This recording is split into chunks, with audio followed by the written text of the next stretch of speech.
Yo, what's up? It's your boy William back again to talk about giant fucking robots. It is once again time to enshrine 3 more mobile suits into the halls of greatness on the Golden Gundam Award Show. In this episode, we will be jumping into the DeLorean to go back in time to 1979's original gangster, Mobile Suit Gundam, to select the top 10 best mobile suits from the anime that started it all. Let's kick things off by stating the rules. Only mobile suits that appear within the anime are eligible for entry. Each mobile suit will be evaluated based on its abilities, its technical specifications, its equipment, its utilization, and its cool factor. The top 10 mobile suits will receive a place in the rankings, and the top 3 will be granted a special honor, but only the winner will be bestowed with the award of awards, the Golden Gundam. With the rules in place, let's take a quick look at the place where it all began. In the 1970s, unless you had a big production company behind you, the anime you wanted to make probably didn't get made. All of that changed in 1997, when Sunrise sold the toy rights for Invincible Superman Zambot 3 to Clover. This was followed up with a moderately successful toy line for Invincible Steelman Daitarn 3, so naturally Sunrise wanted to make it 3 in a row. Sunrise then pitched Space Battle Group Gunboy to Clover, and the anime was given the green light for 52 episodes. After a little time and a name change, the world was given Kido Senshi Gandamu, and on April 7, 1979, the real robot genre was born. Clover eventually was not pleased with the sales and forced the creators to put in the G-Fighter and all of its transformable derivatives, before eventually pulling funding and shortening the anime to 43 episodes. The toy rights were then sold to a small, tiny little company named Bandai, who started producing plastic model kits, and the rest is history.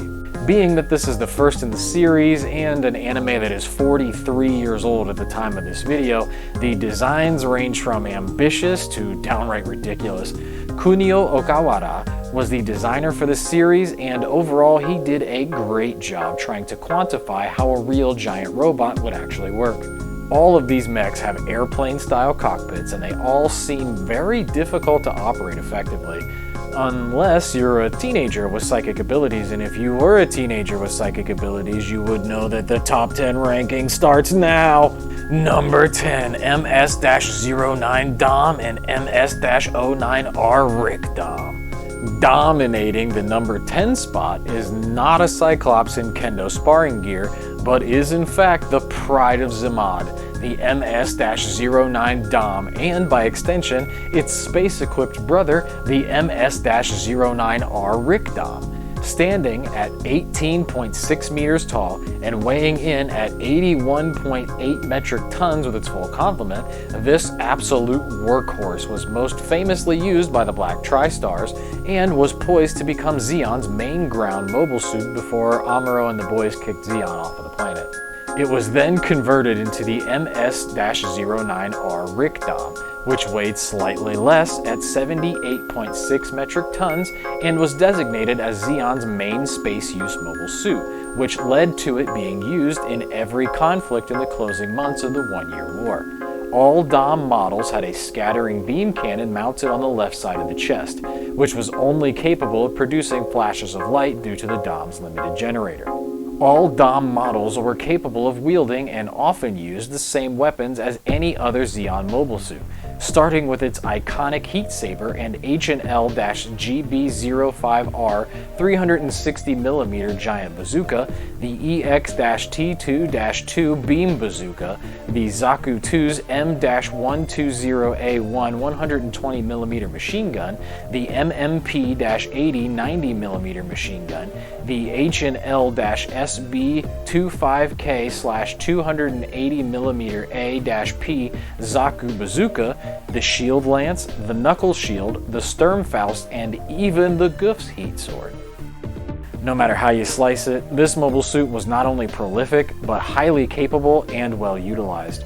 The Dom was incredibly well designed and was the perfect choice to replace the Zaku 2 as the main mobile suit for Zeon's forces. It saw use in almost every single theater of the One-Year War, it had a plethora of variants designed for many different purposes, and it was used in the development of one of the most fearsome and destructive machines ever made, the AMX-004 Cubile.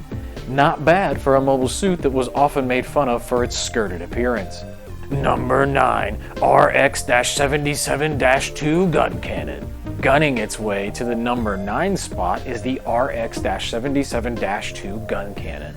One of 3 machines produced from the fabled Project V, it stands 17.5 meters tall and weighs in at 70 metric tons with its full complement.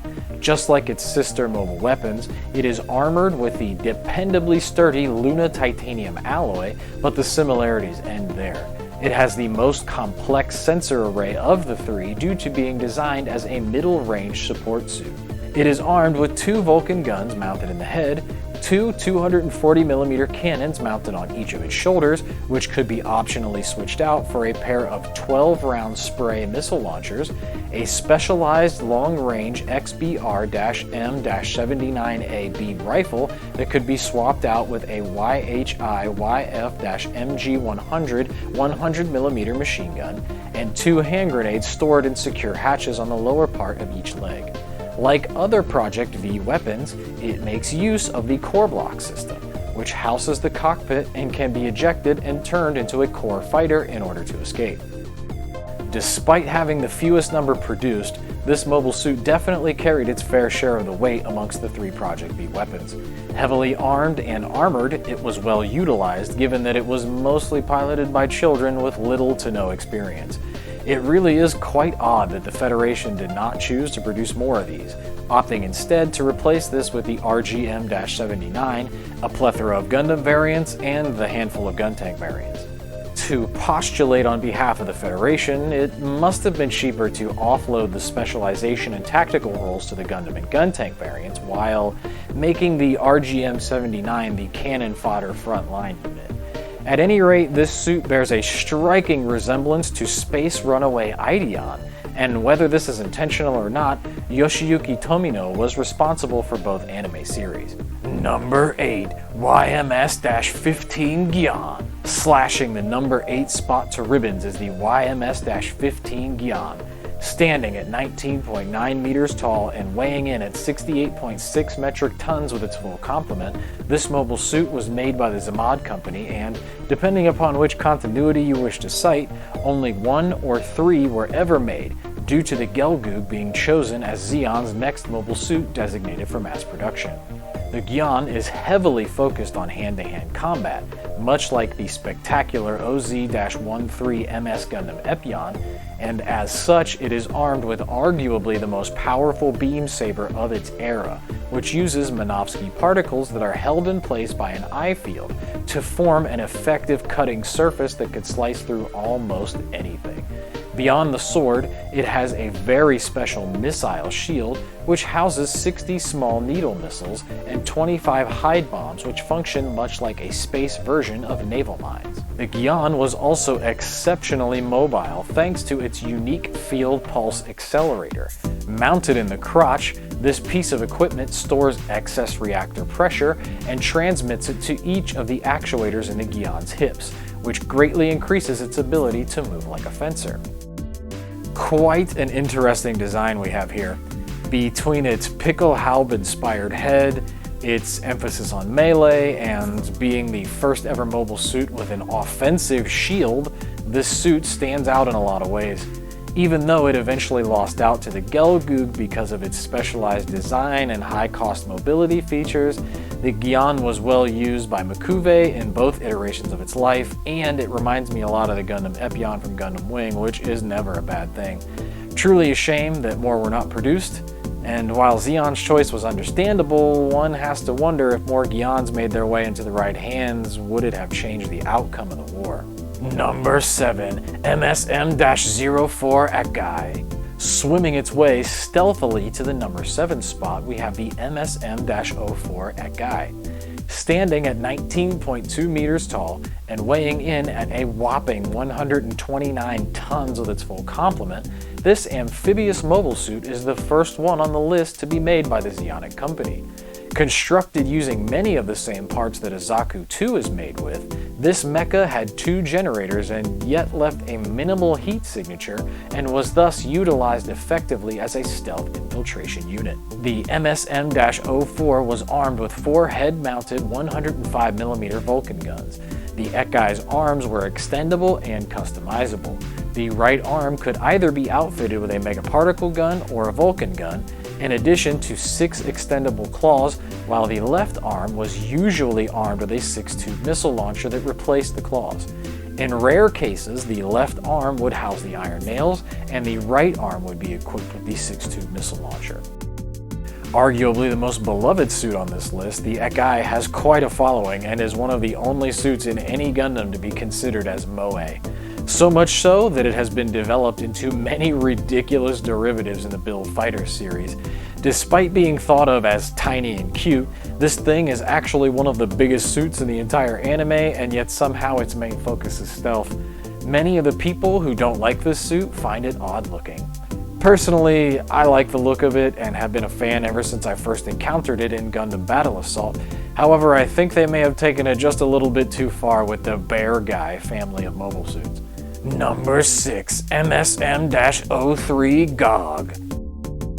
Clawing its way into the number 6 spot is one more of Zamod's mobile suits, the MSM-03 GOG. Standing at 18.3 meters tall and weighing in at a gargantuan 159.4 metric tons with its full complement, this thick boy was the first ever successful amphibious mobile suit ever created. The GOG is armed with a pair of Kia M-23 megaparticle guns mounted at its torso, a pair of torpedo launchers mounted next to the particle guns, and its hands have fingers that are extremely sharp and able to tear into even Luna titanium. Finally, the GOG employs the Freezy Yard system, which launches a capsule from the suit while underwater that covers the GOG's body in a gelatinous webbing that ensnares naval mines and reduces the suit's radar footprint.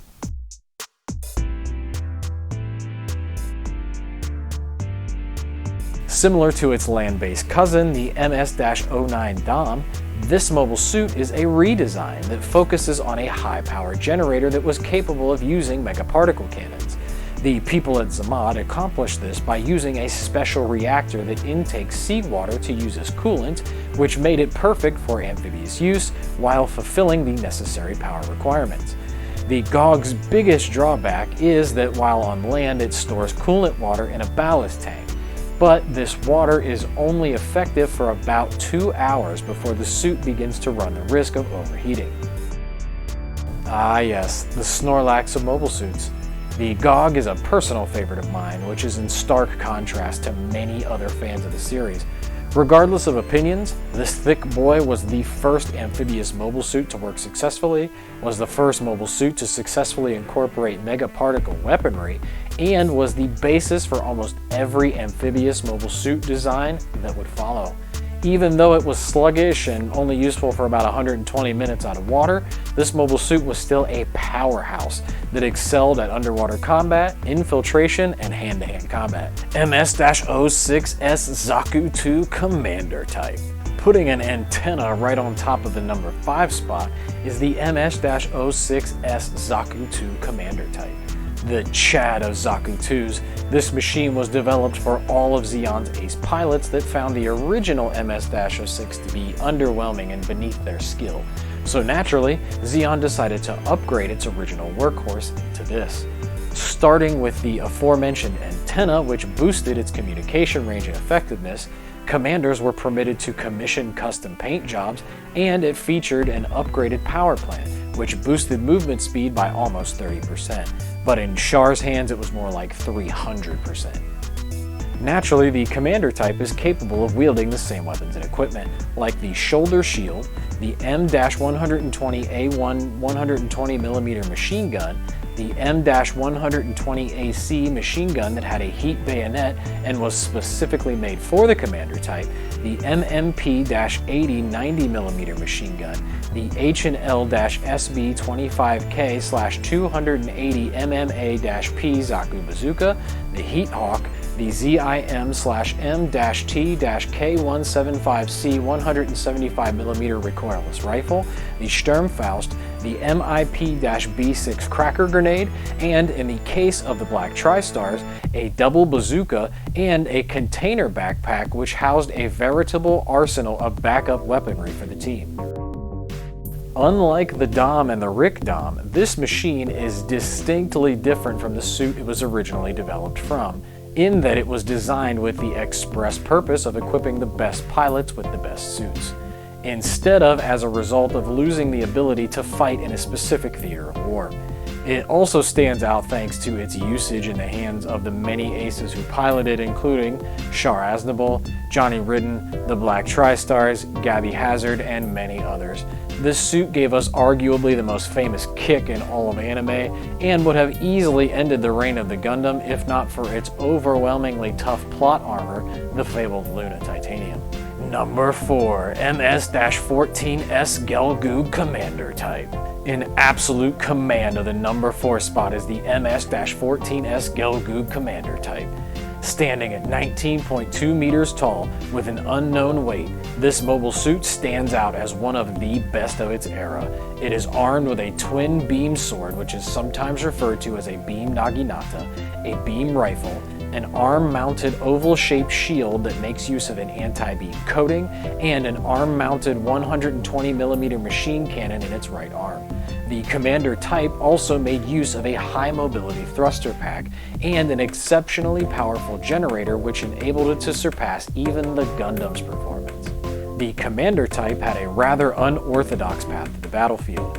After getting the nod over the Gyan for mass production, Zeon produced 25 units, and naturally handed 24 over to the Chimera Corps, and gave the remaining unit to the best boy ever, Char Aznavour, who then promptly used it to ruin Amuro and Mokuve's good time in Texas.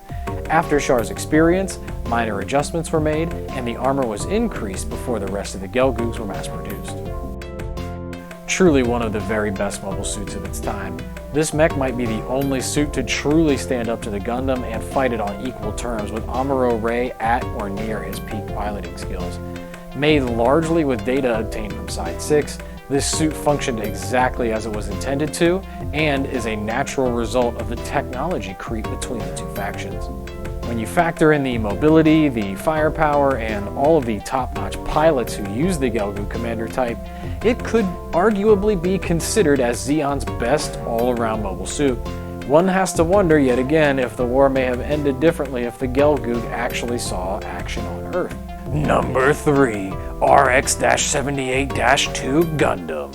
Occupying the number 3 spot in an absolutely historic fashion is the winner of the Bronze Gundam, the RX-78-2 Gundam. The titular mobile suit that all other Gundams owe their name to, this machine stands at 18 meters tall and weighs in at 60 metric tons with its full complement. It is armed with a pair of 3-barrel Vulcan guns mounted in the head, a pair of beam sabers which can optionally be converted to beam javelins, the revolutionary BOWA XBR-M-79-07G beam rifle, the Blash XHB-L-03/N-STD hyper bazooka, the iconic RX-M-SH-008/S-01025 shield, Super Napalm, the Gundam Hammer, and its upgraded version, the Hyper Hammer. The Gundam is built around the same core block system as the other Project V mobile suits, which incorporates a core fighter at the Gundam's cockpit, which can eject and escape if it needs to. The Gundam is equipped with hardpoints that allow it to mount its various equipment on different points of its body. It makes use of a special inferential navigational control system that will literally rewrite its own programming using battle data to aid in its operation, and eventually enabling another feature, autopilot. It possesses a heat-proof field that allows it to re-enter the atmosphere on its own, And finally, the magnetic coating, which was applied late in the anime that increases the Gundam's movement speed by about 27%. It is armored with the revolutionary Luna titanium alloy that was regularly capable of shrugging off the best attack any Zaku 2 had to offer, which saved Amuro's ass many times.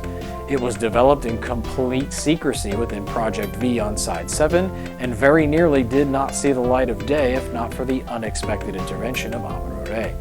It is also modular and capable of mixing and matching with various components of the G-Fighter to create several different mobile weapons.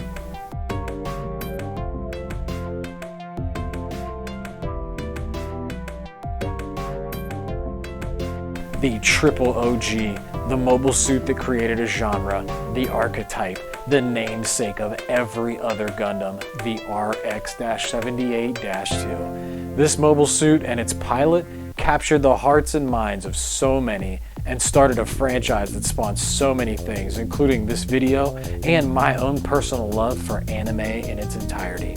This machine, with its modular abilities, its arsenal of incredible weaponry, and its damn near impenetrable actual plot armor, was already way ahead of its time and far more advanced than anything else at the time by a wide margin.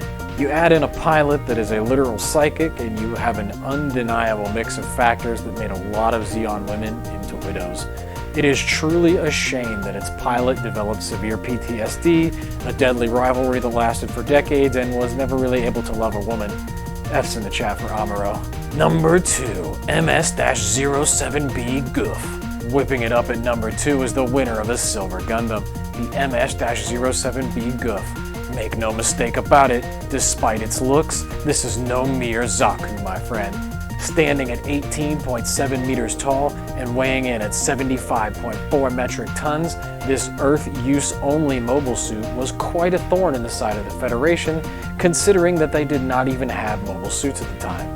The standard Goof is armed with a 5-barrel 75mm machine gun that is disguised as its left hand, while some others had 2 or just 2 regular hands. A heat rod, which is used as a retractable wick that can deliver a high-voltage, massive electrical shock or become superheated to cut armor. A shield mounted on its left arm that also stores the next weapon on the list. A heat sword Type Beta 4, which was developed specifically for the Goof.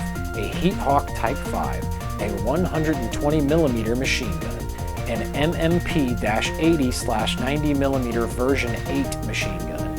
H&L-GB03K/360mm giant bazooka, a ZUX-197 Jaggedwehr 120mm shotgun, an H&L-SB25K/280mm A-P Zaku bazooka, and finally an MMP-78 machine gun.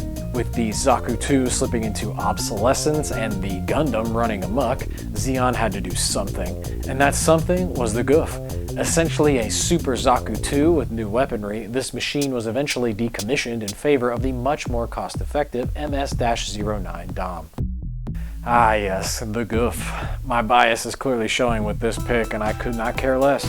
The MS-07B is one of my personal favorite mobile suits from any series, which has more to do with the 8th MS team, but we will leave that for another ranking video. In the original Mobile Suit Gundam, Ramba Ral spent a solid 3 episodes creating chaos for the white base with this machine, and ended up teaching Amuro some very important lessons about being a man and a good pilot, all of which would spurn Amuro towards eventually fulfilling his destiny. This suit is also one of the very few that did not get adopted into Zeon's United Maintenance Plan, and thus did not see many revisions or updates like so many others, likely due to that pesky high production cost. Before we reveal the winner of this episode's Golden Gundam, let's do a quick recap. Number 10, MS-09 Dom and MS-09R Rick Dom. Number 9, RX-77-2 Gun Cannon. Number 8, YMS-15 Gyan. Number 7, MSM-04 Ekgai. Number 6, MSM-03 GOG, number 5 MS-06S Zaku 2 Commander Type, number 4 MS-14S Gelgu Commander Type, number 3 RX-78-2 Gundam, and number 2 MS-07B Goof. And now, the winner of the Golden Gundam will be revealed, and that winner is number 1 MSN-02 Zeong. Attacking at all ranges from the number 1 spot is the winner of the Golden Gundam, the MSN-02 Zeong. Bearing the name of the Principality itself, this mobile suit is quite unique in many ways. Floating at 17.3 meters tall and with a weight displacement of 231.9 metric tons, this marvel of technological accomplishment was actually only 80% complete when it saw the battlefield. It was armed with 2 wire-guided arms that housed a megaparticle cannon in each of the 10 fingers, 2 megaparticle cannons built into its waist, and 1 megaparticle cannon built into the head's mouth. While this suit can be piloted by 2 old types using both of the cockpits, it is intended as and was the first successful new type use mobile suit. As such, it makes use of the Flanagan Institute's Psychomu system to allow a single pilot to control the wire-guided system in order to sow the seeds of destruction from all angles. It features 2 cockpits, one in the torso, which controls movement, and one in the head, which controls the firing systems. The 2 cockpits are linked via a traversal tube, although when operated by a new type, only the torso cockpit is needed. The head is completely detachable and doubles as an escape pod. Once again, we have one of my personal favorites from any of the series here, so stand back while I fanboy all over the fucking place. Despite being only 80% complete, being piloted by somebody who was not fully in control of their new type abilities, and being involved in only 1 conflict, this marvelous machine stands out as one of the most fearsome and powerful mobile suits in any era.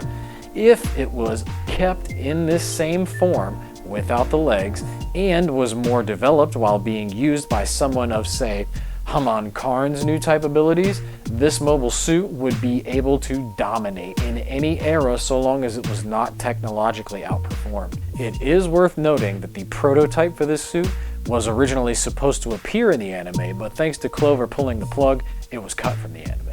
The Zeong was also actually completed in 3 different mangas, 2 of which are considered canon, and the other spawned the craze of Gunpla anime that has followed ever since.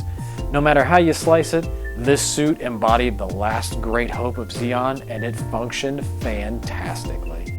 Well, that's it and that's all. Thanks for watching this episode of the Golden Gundam Show. Got your own top 10, or you want to see us do a specific ranking? Hey, let us know about it below in the comments. If you liked what you saw here today, please like and subscribe for more content like this in the future. See you next time. Oh, good, I can't maneuver. Stay on target. We're too close. Stay on target. Almost there. They're right behind me. Almost there.